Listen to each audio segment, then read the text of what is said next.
Sir నేను చెప్పేది రండి సార్. అమ్మా వదిలేండి, మీకు దండం పెట్టేద్దాం.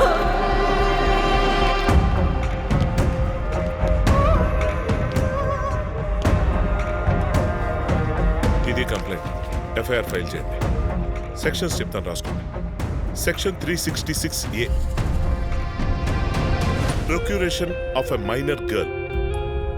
అసలు కేసు ఏంటి మీది? 354A, sexual harassment of a girl. 354B, criminal force against a girl. 354C, voyeurism, blackmailing a girl. నీ మీద పెట్టిన కేసు ఒప్పుకుంటాం లేదా? మీరేం చెప్పాలనుకున్నా మీ లాయర్ని తీసుకొచ్చి కోర్టులో చెప్పుకోండి. 354D, stacking a girl. వాళ్ళని రేపు ఈవినింగ్ రమ్మను, ఈ లోపు చదువుతాం. కానీ మండేనే ఫైనల్ జడ్జిమెంట్ అంట sir. And section 11 and 12 of POCSO act. ఓక్సనా ఏంటే ఇది? ఏంటి కేసు కట్టారా పగబట్టారా? ఈ సెక్షన్ ఏంటి? అక్యూజ్డ్ ఎవరు? మా తమ్ముడు లాంటోడు సార్. ఏంటి? రిమాండ్లో ఉన్నాడు సార్.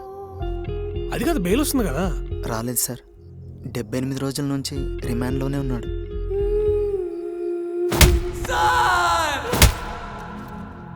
అమ్మా నా షర్ట్ ఇస్త్రీ చేసావా?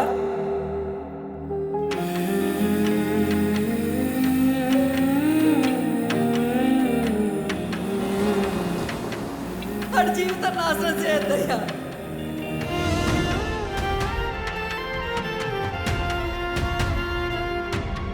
నాకు నీ మీద నమ్మకం ఉంది. రేపు పొద్దున్న కోర్టుకు వచ్చి ఆ అమ్మాయి వాడు చేయలేదండి, వాడు చేయి నేనే తీసుకున్నా, భుజం మీద వేసుకున్నానని చెప్పిన శిక్ష వాడికి పడుతుంది. That is POCSO. ఇప్పుడు చెయ్యి, ఏడ్ చేస్తావు. పాక్సో అనగానే పెద్ద పెద్ద లాయర్ల వెనకడుగు వేస్తున్నారు. నాకు నమ్మకం ఉంది లహరి, ఈ కేసు నేను హ్యాండిల్ చేయగలను. రేపు నేను కోర్టుకు వెళ్ళలేదనుకో, ఆ కుర్రోడికి 14 ఏళ్ళు జైలు శిక్ష పడుతుంది. ఈ కేసు మనం టేకప్ చేయట్లేదు సార్. మనం పోలీసులకు అగేన్స్ట్ గా బెనిఫిట్ ఆఫ్ డౌట్ రేజ్ చేయొచ్చు సార్. ఆ కుర్రాన్ని బయట తీసుకురావడం కష్టం. ఈ ఫైల్లో కనిపిస్తున్నంత ఈజీ కేసు ఏం కాదు ఇది. మీ వాడు చేసిన తప్పేంటో మీకు అర్థమవుతుందా? ఈ కేసులో మీ వాడిని ఎవ్వరు కాపాడలేరు.